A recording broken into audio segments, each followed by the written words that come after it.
Chairman and members, and Mr. Chairman and all the other Mr. Chairs around here. My name is Paul Colbert. I'm here on behalf of the El Paso Independent School District. And there are a couple issues I want to talk to you that are El Paso specific, and then I'm going to go through a list of things that if anyone wants to ask me questions about them after my 3 minutes is up, I'll be glad to talk with you about them. The El Paso specific things are, number one, in the interim study that Chairman Eisler was co-chair of, there were recommendations for what needed to be done to get our students ready for the change in expectations that's coming along, as well as for how we deal with the fact that we're going to have a shortfall in money. And those recommendations were basically take the money out of target revenue and increase the weights for compensatory education and bilingual. Now, no formal report came out of the committee, but that was the report that came to the committee from its subcommittee, and as far as I can tell, nobody's ever actually printed a committee report. It's tremendously important that you start addressing that issue. We have a huge shortfall in performance among kids who are economically disadvantaged, among kids who are limited English proficient, and we've known forever and ever that we've underfunded those weights. Those need to be addressed, and taking a step in that direction right now, since you've already done the interim study that said you need to do that, and we've done at least 8 other interim studies that I can remember that said we needed to do that, would be something that you ought to do. And if you did that, you might see some printout things that would be helpful in terms of your political needs in terms of passing the legislation. That's number one. Number two, there's a specific compensatory education provision that was put in the code last time around, and because of the rules by which it was adopted, it had to be put in a manner where it could only be funded out of the available funds. And that's the funding for compensatory education for kids whose parents are serving overseas in combat. I would encourage, I've got language if you're interested in it, I would encourage you to find a way to actually provide funding for it, because that was adopted in the one session in the last many years when we didn't have any surplus funds to fund it out of, and those kids have real needs. So if you'd be interested, I'd be happy to share that with the committee for adding those things. Now, the things that I would say that I would be happy to talk about if you want to ask me questions about them are proration, because I was the person who put proration in initially, or at least I was the budget chair for education when we put that in. The regular program allotment, the rainy day fund, I was co-author of the rainy day fund, and I'd be happy to talk about that. Target revenue and what were the promises that were made on that. Chapter 41, hold harmlesses, which nobody's talked about yet. Revenue anticipation notes, which was one of the comments that was made as to how we would deal with proration shortfalls, and it won't work that way, and I'll be glad to talk about that. Anyway, I'd be glad to answer any questions from members on any of those issues. Thank you, Paul. D. Paul, you came to me on that military dependent issue at the end of the session. Yes, sir. And what little due diligence I could do prior to the end, and it came a little late, so we really couldn't do a whole lot with it.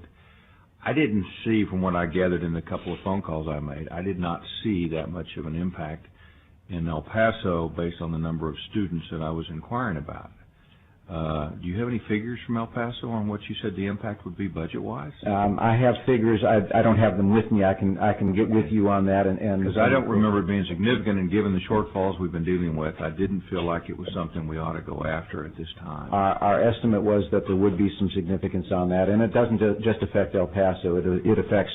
Well, it affects San Antonio and any other major... Right, and the whole Fort Hood area, yes. But, you know, with our influx of over 30,000 new troops, and their dependents, which is about 18,444 based on what the Department of Defense told me, yes, there will be some impact, but I didn't sense it on the basis of what I understood that rider to be. I'll walk you through the numbers on that. I'll be glad to get with you on that. Some numbers on that. Okay, I will be glad to get with you on that. All right. Anyone else have any questions? Diane, you want to turn your microphone on? Oh, it is on. The lights are not on. Okay. I think my light's burned out. Okay, it's on. Okay. Thank you for being here this afternoon. I had a question that I was going to ask you pertaining to a change that was made on page 157. Okay, and I don't have the committee substitute, so I can't go by page numbers. If you told me the section of the code, I can tell you what it is. Okay, let me get back to that, but I can read it too. It's very brief. But Section 6116H, I believe. 6116. It has to do 6116. 42253. Oh, wait, yeah, that's right. Okay, anyway, the school district is not entitled to reimbursement in a subsequent fiscal year of the amount resulting from the adjustment authorized by the substation. And what is stricken is the word reduction in the following fiscal year. A district's entitlement under this section is increased by an amount equal to the reduction made under the subsection. Could you explain to me the differences between that which is stricken and that which has been added? Yeah. Basically, they both do the same thing. What has been added is sort of like the driving the extra stake through the heart to say, and we mean it, we're not going to pay it back to you. This is the proration section. It's 42253H of the Education Code. And as I said, I was budget chair at the time that we put that in. And as some of you have discussed previously, together with some of the other witnesses here, I made a horrible mistake. And when I started out doing school finance was funded as an estimated, the foundation school program was listed as an estimated item in the budget. And the reason we changed it was because we had bad budget problems that caused bad cash flow problems in the mid to late 1980s. And so because of that, the controller was giving us flack about certifying the appropriations bill. So we put that provision in there to deal with the cash flow problem and to aid in the certification of the bill. And then we had all of the problems that you alluded to from when you were a board member and that Representative Aycock alluded to from when he was a board member. It was a really, really, really bad idea. And Chairman Eisler, you made the comment that districts would deal with that by revenue anticipation notes. That's how they deal with it now if we have proration, because the requirement is in there that we pay it back. If you delete the requirement that we pay it back, there is no revenue to anticipate. And so the very strategy that you laid out doesn't work if you make these changes. This article, this particular section of the bill seems to me to be like an appendix, okay? Originally, you had that change in there. You took the language pretty much from the Senate, and then you made some tweaks to it to use that as the method of making the cuts, Chairman Eisler. And the problem is that you didn't want to pay back $4 billion. So you put this language in there to say we don't have to pay back the $4 billion. You are no longer using this section to make the cuts. Therefore, you don't need to make the change that says we will no longer pay you back. And I can't begin to tell you. Let me give you an example of the problem that you could be in, okay? You've all looked at printouts, and the members have all looked at printouts on the basis of $4 billion down over the biennium, correct? Well, in Senate Bill 2, which is the adjustments to the appropriations bill, Senate Bill 2 from this first called session, which is the adjustments to the appropriations bill, it says that there are $800 million in adjustments to be made because of changes in estimates with respect to property values and WADA, and then the issue that Representative Hochberg was discussing a moment ago about the $2.3 billion change as a result of the deferral of the August payment.